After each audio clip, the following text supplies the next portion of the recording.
Bienvenue dans Balance ta vie, le podcast de deux psys pétillantes dans lequel on vous partage nos déséquilibres du moment, nos réflexions et nos actions. On le fait en toute légèreté et humilité pour vous inspirer, vous aider à trouver votre propre balance et surtout, kiffer être vous. Hello Lila! Salut Sarah! Dans cet épisode, nous allons aborder le sujet délicat de l'amour dans un couple et du temps qui passe. Tout à fait. Et pour ça, on a reçu le témoignage d'une personne qu'on appellera Serena, pour garder son anonymat, et qui nous a donné l'accord pour qu'on puisse en parler aujourd'hui. Tout à fait. Donc je propose d'entrer directement dans le vif du sujet en vous lisant le témoignage de Serena, qui est en fait un échange entre elle et son conjoint. Alors Serena me raconte: aujourd'hui, j'ai essayé de lui parler de sentiments par rapport à une situation familiale. Je lui ai demandé « Qu'est-ce que tu ressens ?» Il m'a dit rien. Je lui ai demandé « Tu es content ?» Il m'a dit « Je ne sais pas ». Je lui ai dit « Est-ce que tu as peur de quelque chose ? Est-ce que tu anticipes quelque chose qui pourrait mal se passer ?» Il me répond « Non, rien ». J'ajoute « Quelque chose ne s'est pas passé comme tu le voulais ?» Lui toujours « Non, rien ». Là, je dis « Je ne comprends pas. Tu ne ressens rien, ni de la joie, ni de la peine, ni de la peur ?» Il conclut « Si, je suis content. Enfin, je ne sais pas l'expliquer. » Et puis, ce silence, si pesant, si lourd. Ce silence qui me rappelle que je suis seule. Ce n'est pas que je le déteste, loin de là. Ce n'est même pas que je ne l'aime pas. Je pense même que le problème est là. Je l'aime bien. Si on se rencontrait aujourd'hui, je ne suis pas certaine que je m'intéresserais à lui, et pourtant, avec plus d'expression, de démonstration d'amour, en fait, je pense que j'aurais pu être folle de lui. Tu vois, c'est comme s'il y avait eu un point de bascule. Mais je suis là, à côté de lui, à me convaincre chaque jour que ça va aller, que ce n'est pas vraiment le bagne, que j'ai beaucoup de chance d'avoir mes enfants et que c'est vraiment une gentille personne, que je n'ai pas de quoi me plaindre et qu'élever 3 enfants, c'est possible parce qu'il est là aussi. J'y arrive de mieux en mieux depuis que je suis résignée, il y a environ 1 année.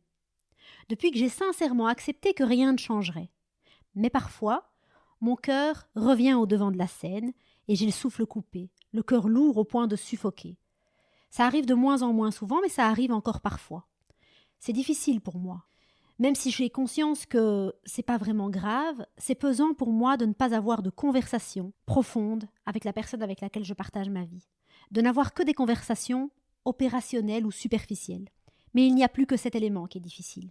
Tout le reste est passé. Donc je pense que je suis en bon chemin. Je n'attends plus de regards, de mots doux, d'attention. Je n'attends sincèrement plus rien de tout ça. C'est juste que parfois, je me surprends à vouloir une discussion profonde, vraie, à croire que cela est possible, idiote. Et ça me fait mal de recevoir ce silence en retour, double idiote. Je pense que je m'en veux de ne pas arriver à être totalement détachée. Il n'est plus mon amoureux, il n'est pas mon ami non plus. C'est triste, mais c'est comme ça. Il est mon binôme opérationnel et il remplit ce rôle. Je pense que je devrais me trouver un objectif dans tout cela. Ce serait plus facile de vraiment lâcher prise sur cette dernière attente idiote qu'il puisse être un ami avec qui je pourrais au moins partager, en plus de discussions à la con, quelques échanges profonds de temps en temps. Je devrais m'aimer davantage, me donner la place d'exister, de m'occuper de moi, peu importe lui. C'est vrai, c'est fou que quelqu'un de qui je n'attends plus rien, avec qui je ne partage plus rien de profond, quelqu'un que j'ai lâché au fond, prenne autant de place dans ce que je fais. C'est ça qui me met en colère. Pourquoi diable, quelqu'un avec qui je ne discute que de logistique et de planning de congé, prend tant de place dans ce que je fais, ce que je mange, ce que je regarde à la télé, où je pars en vacances, l'heure à laquelle je me couche, ce que je fais de mes week-ends. Je souhaite trouver le moyen de lui donner une juste place dans mon quotidien, sans en devenir méchante. Je pense y être arrivée, ne plus être aujourd'hui trop sur la défensive, dans l'expression d'attente qu'il ne remplit pas, et puis de reproches parfois déguisés. Je pense que le fait de ne plus avoir d'attente affective m'aide beaucoup. Il faudrait que je parvienne à la même situation pour la place que je lui laisse dans mon quotidien. Vivre ma vie, me donner la place sans me soucier de comment il le prend, mais en restant respectueuse. Je pense qu'en faisant cela, je serai libre et bien plus légère. Ce témoignage, il est vraiment touchant. Oui. Il est vrai. Il est même peut-être un peu cru. Oui. En fait, il met en évidence les défis parfois complexes, souvent complexes, qu'on vit dans les relations de couple. On y retrouve notamment ce qui concerne la communication des émotions et les attentes. Tout à fait. Les attentes parfois nombreuses et non satisfaites. Ouais. Serena, elle parle clairement de manque et elle parle aussi de résignation. C'est fort parce qu'elle met son cœur au second plan. Elle le dit, quand son cœur revient au premier plan. Donc vraiment, le reste du temps, il est mis de côté. On entend aussi toute la culpabilité à ne pas se satisfaire de sa situation, qui sur le papier répond à certains standards. Elle essaye clairement de dealer avec, d'une part, ses émotions, de relativiser les choses, de faire un pas de côté, un pas de recul et de prendre de la distance. Elle nous parle d'acceptation et de résignation, c'est ce que tu soulignes. Et il y a vraiment une distinction à faire entre les deux. Là où l'acceptation, elle nous met dans une situation plutôt sereine, la résignation, elle génère de la frustration parce qu'elle nous positionne dans une situation où on se sent en incapacité. Serena indique avoir accepté que rien ne changerait. Ce qui semble être peut-être plutôt de la résignation parce qu'elle dit qu'elle étouffe. Et que dans cette tension, elle recherche un second souffle, une manière de se remettre au centre, de vivre un peu mieux cette situation. Quelque part, de retrouver une place qui serait plus juste pour elle. Oui. C'est vrai, quitte à vivre dans cet état de fait, autant se mobiliser pour elle-même, pour sa propre personne, autant sauver sa peau quelque part d'un marasme quotidien sur certains aspects. Je pense on peut dire qu'elle est en quête de ce qu'on appelle sa propre liberté émotionnelle, c'est-à-dire qu'elle cherche vraiment à être en capacité de réguler ses émotions de manière autonome, équilibrée, et elle souhaite ne pas être dénaturée par les attentes de son partenaire, pouvoir prendre des décisions en fonction de ses valeurs, de ses besoins personnels, plutôt qu'en réaction à ou par contrainte relationnelle finalement. Serena exprime également le poids de ses attentes non satisfaites dans la relation. Son désir de conversation profonde, de partage, d'authenticité est confronté au silence de son partenaire, ce qui entraîne des déceptions en chaîne. Alors, on va prendre garde évidemment à ne pas poser un quelconque avis ou jugement sur ce qu'il en est de son partenaire. Peut-être que la situation lui pèse, peut-être qu'elle lui convient, peut-être que ça se situe quelque part entre les deux. En tout cas, souvent, c'est vrai que les deux personnes, dans une situation telle que celle qui est expliquée ici, souffrent. Alors, peut-être d'une manière différente, probablement d'une manière différente, et aussi pour des raisons qui s'expriment différemment, mais elles n'en sont pas bien. On observe de manière générale que les femmes en parlent plus souvent ouvertement, que ce soit au quotidien ou en consultation. Moi, je vois clairement que les personnes qui viennent consulter pour des problématiques de couple sont, dans 80% des cas, des femmes qui viennent seules. C'est ça, sans leur conjoint. Oui. Et ici, Serena, elle est en couple depuis près de 15 ans. Autant dire qu'il y a une bonne tranche de vie qui est passée par là. Et il y a le risque d'une routine où l'on se perd, où l'on s'ennuie, de l'usure du temps. Chaque partenaire a évolué en tant qu'individu, que ce soit au niveau de ses valeurs, de ses aspirations personnelles, de ses centres d'intérêt ou encore de sa vision du monde, ce qu'il aime, ce qu'il n'aime pas, ce qu'il accepte ou qu'il ne veut plus accepter. Autant d'éléments qui conditionnent sa manière d'être et ses besoins. Et ces évolutions individuelles impactent forcément la dynamique du couple. Et ça nécessite, en cours de route, de multiples petites ou grandes, en fonction, adaptations et ajustements mutuels. Il y a aussi un ensemble d'éléments plutôt externes au couple qui viennent à la fois le nourrir, parce que c'est positif, ou le challenger, parce que ça oblige à se remettre en question ou à s'ajuster. Oui. Alors on va retrouver la santé, évidemment, les finances, les relations familiales, tout ce qui concerne la sphère professionnelle, et bien sûr, quand il y en a, les enfants. Oui, et qui ont cette capacité, les enfants, à venir appuyer très précisément sur les points, les faiblesses du couple. Ça, c'est clair. Et donc, ces éléments, ce sont donc autant de ressources, évidemment, quand ça se passe bien, que de contraintes externes avec lesquelles tout couple, tout individu au sein d'un couple doit clairement dealer. Ouais. Et puis, bien sûr, il y a l'investissement. L'investissement que chaque partenaire, finalement, mettra dans la relation. Je parle du temps, des efforts qui sont mis pour entretenir, nourrir et renforcer le couple. Quelle énergie a-t-on mis au service d'une communication ouverte et honnête, au service de la reconnaissance, du respect des besoins de chacun, dans les moments intimes pour renforcer les liens émotionnels, dans les activités partagées ou encore dans la manière dont on gère les conflits. Est-ce que j'ai vraiment travaillé mon moi, mes besoins, mes questions, mes problématiques pour les mettre au service du nous? Oui, parce que pris par le quotidien, les obligations qui sont quand même multiples, ce qu'on peut parfois considérer aussi comme étant un acquis, qu'on oublie d'entretenir, eh ben, le couple il traverse une multitude de risques que l'on gagne en fait à identifier. Parce que tous ces risques, ce sont autant d'éléments clés sur lesquels du coup on peut agir, sur lesquels on peut quelque part faire une sorte de prévention, puisqu'il vaut mieux prévenir que guérir. Et donc, travailler sur ces risques, c'est se permettre de mieux se connaître en tant que couple, de mieux communiquer et donc de grandir ensemble, voire de consolider le couple. C'est peu courant de parler de risques quand on aborde le sujet du couple. Qu'est-ce que tu veux dire par là? Est-ce que tu as des exemples pour illustrer ce que tu entends par risque dans un couple? Oui, par exemple, eh bien, le fait de fonctionner ensemble plutôt que de vivre ensemble. Tu vois, le fait de marcher l'un à côté de l'autre dans la même direction, peut-être, parce que ses obligations, parce que l'habitude, etc. Mais de ne pas le faire main dans la main et en se regardant de temps en temps. En fait, on partage plus beaucoup de moments de couple, d'intimité, d'activité ensemble, plus de projets commun. C'est un peu comme si chacun faisait essentiellement sa vie de son côté, vivait ses propres expériences, comme deux colocs.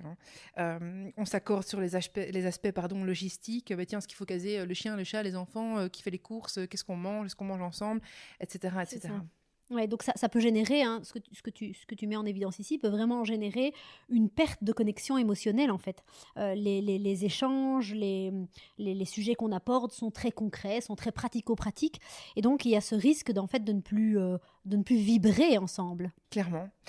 Et puis, avec l'habitude, justement, ce manque de temps, des obligations qui arrivent dans le quotidien, ce qui peut se passer aussi, c'est que pris dans tout ça, les manifestations d'affection disparaissent progressivement, que ce soit au niveau des gestes, des paroles, jusqu'à l'intimité sexuelle du couple.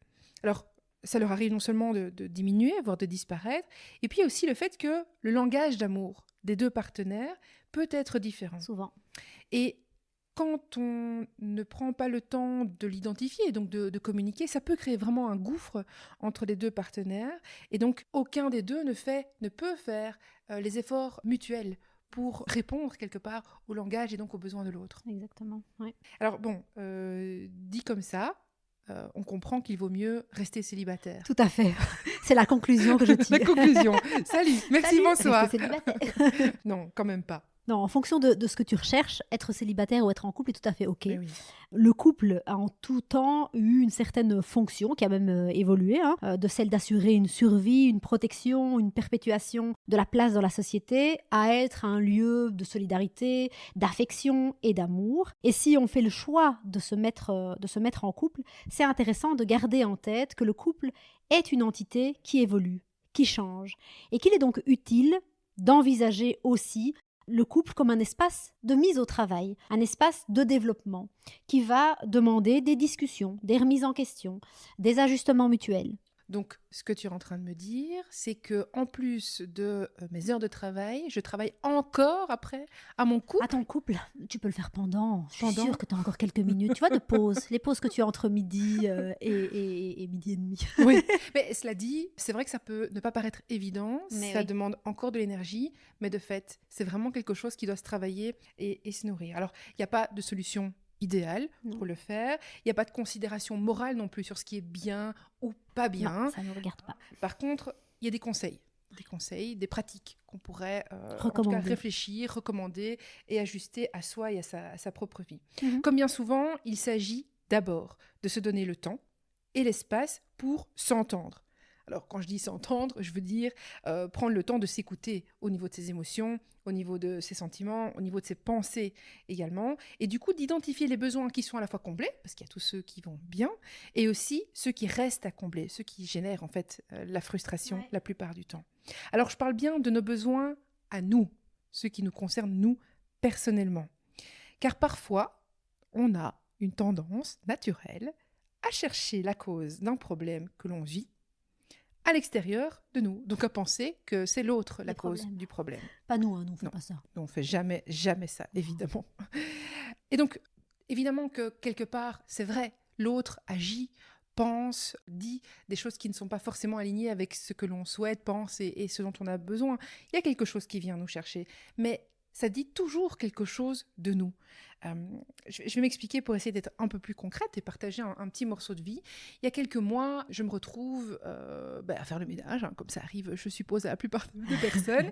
Moi, c'est pas une tâche que je trouve supra agréable, mais voilà, elle doit être faite. Et donc, je m'active à gauche, à droite, etc. Et pendant ce temps-là, mon mari est occupé, je crois, il est assis dans le salon avec un des enfants. Il est en détente, bref, ce que moi, je vais considérer comme la détente, du repos, un loisir. Et donc, ça me fâche, en fait. Ça me fâche de me dire, ouais, moi, je suis occupée à gauche, à droite, etc. Objectivement, si je m'arrête et que je fais un pas de recul, c'est pas très juste parce qu'il fait sa part. Il fait complètement sa part. Tu veux dire que ton mari t'aide? Il m'aide. Non. Il m'aide pas, il participe autant que chacun des membres de la famille. Je te provoque. Ça marche, à ce qu'il doit faire. Donc, objectivement, franchement, je pourrais dire ça, mais sur le moment, c'est mes émotions qui parlent. Et donc, ce que j'observe, c'est que moi, je suis frustrée. C'est une fois, deux fois, trois fois, etc. Et justement, à cette période-là, je suis en consultation moi-même chez un psy. C'est important, en tant que psy, d'aller voir un psy. Et j'explique ça, parce que ça se met à ce moment-là. Et 2-3 phrases plus tard, je ne sais plus ce qu'elle me dit. Mais évidemment, ça tilte. Et je me dis, ouais, en fait, qu'est-ce que c'est en train de dire ? C'est pas en train de dire que lui, il n'est pas ceci, il n'est pas là, etc. Enfin oui, je pourrais m'arrêter à ça. Ce que c'est en train de dire, c'est que je n'ai pas mon besoin de repos, mon besoin de détente et de loisir qui est comblé. Et à ce moment-là, il m'est beaucoup plus facile de reprocher à mon mari mon manque quelque part de détente, plutôt que de simplement m'arrêter et de me dire qu'est-ce que moi, je pourrais faire dans cette situation. Et donc, le fait de comprendre plus ou moins ce que mes émotions et mes sentiments veulent dire, et ça demande vraiment de faire un pas de recul, parce que les émotions, quand elles sont là, tu vois, ça déborde, et ça me permet, quelque part, d'en discuter, de partager avec l'autre ce qui se passe en moi, de l'exprimer. Il est recommandé d'exprimer donc le plus clairement possible sa difficulté, et surtout d'en faire une demande à son partenaire. Et ce sera d'autant plus audible pour lui qu'au lieu de l'accuser de faire ou de ne pas faire, je pourrais exprimer une demande qui me concerne moi, et qui ne met pas l'autre à défaut, et je me donnerai plus de chances de l'activer positivement dans une action qui me fera du bien, et de cause à effet, qui risque de lui faire du bien aussi en bout de course, parce qu'on sait que quand on est heureux, on a plus de chances que son partenaire le soit aussi. Oui, et puis c'est assez évident. Si quand je m'exprime, ce que je fais, c'est que je t'accuse, comment tu réagis ? Évidemment, je me mets sur la défensive, et on a tendance à faire la liste de tout ce qui pourrait justifier le comportement, plutôt que d'aller à la rencontre de l'autre. On va parler de nous pour défendre notre position. Et du coup, pendant ce temps-là, mon message à moi ne passe pas. Non. Je ne me sens pas ni comprise ni entendue, ce qui augmente encore un peu la frustration. Et toi, tu repars probablement avec un sentiment négatif et même peut-être le besoin de réajuster, voire de me dire à ton tour tout ce que je ne fais pas bien. Tout à fait. Et là, on monte en escalade, en fait. C'est le risque. Et c'est ce qui arrive souvent dans les couples. C'est ce qui arrive souvent, ouais. Clairement. Pas à nous, évidemment. Hein. Jamais.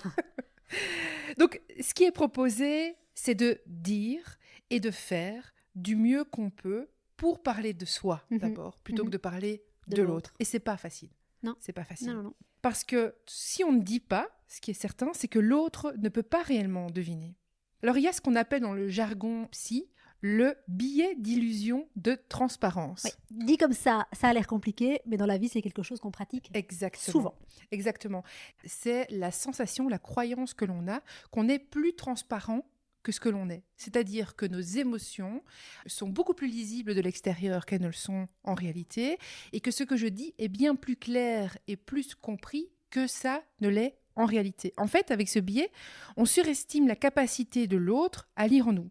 Et ce serait, évidemment, pour simplifier les choses, d'autant plus puissant qu'on est dans une relation, une situation où on est en train de se centrer sur soi et sur ses ressentis, comme c'est le cas ici quand on parle du couple. Alors, ce biais, il a des avantages, d'une part, de nous en faire dire moins. Je vais être moins explicite, je vais être moins concrète, puisque je pense que je suis claire et que l'autre, qui en plus, en couple, est censé être cette personne qui nous connaît très bien, ne peut que nous comprendre.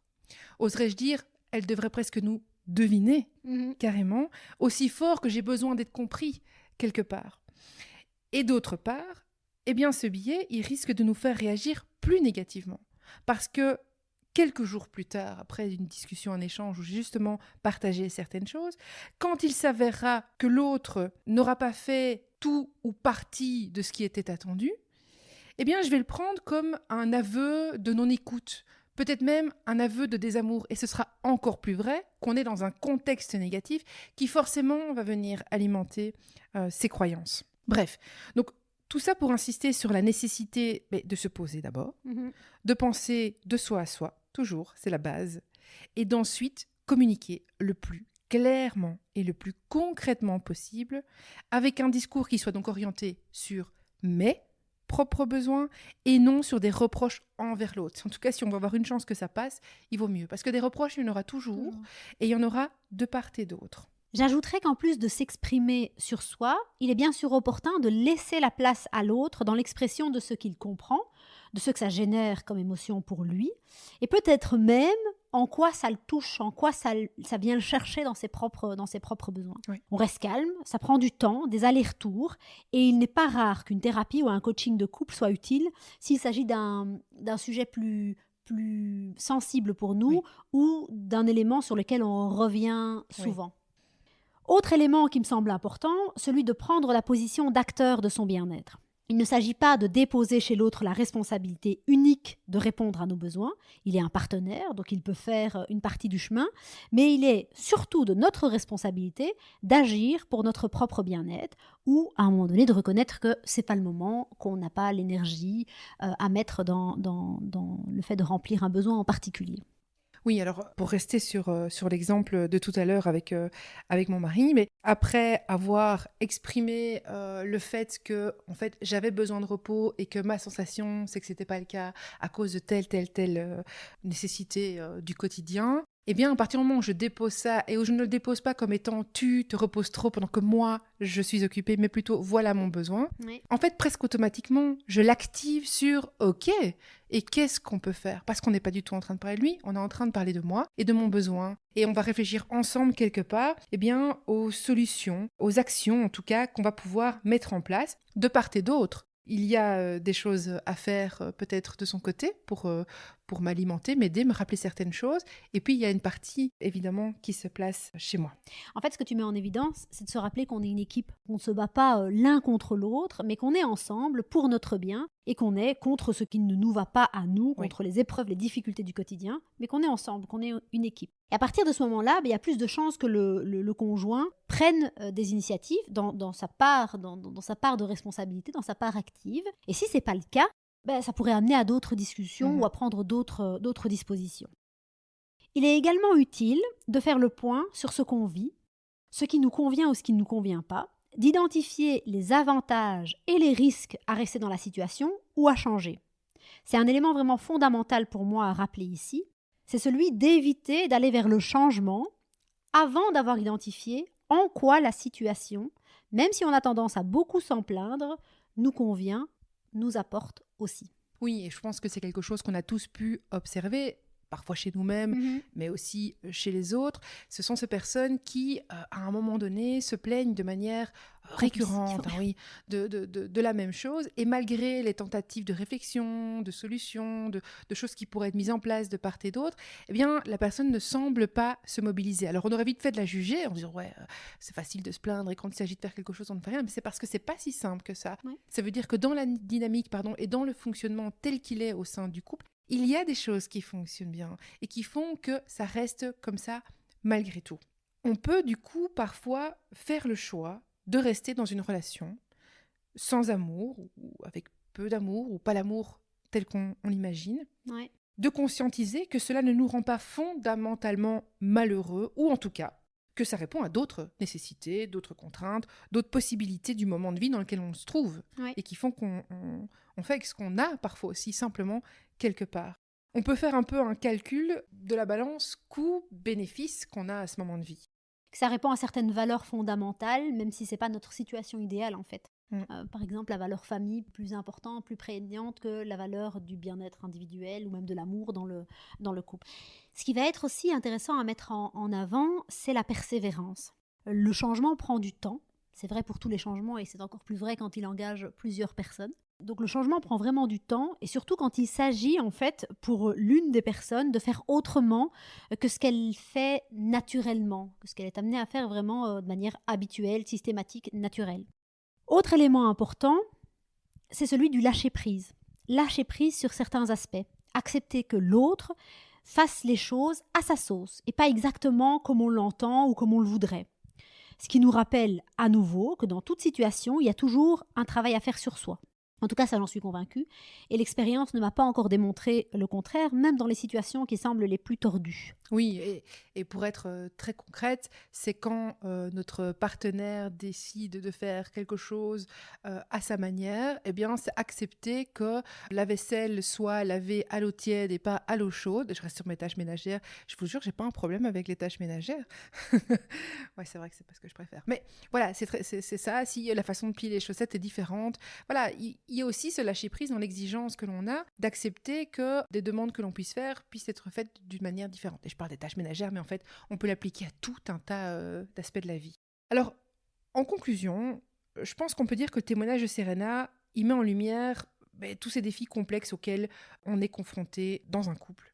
Surtout en ce qui concerne ici la communication des émotions et la satisfaction des attentes.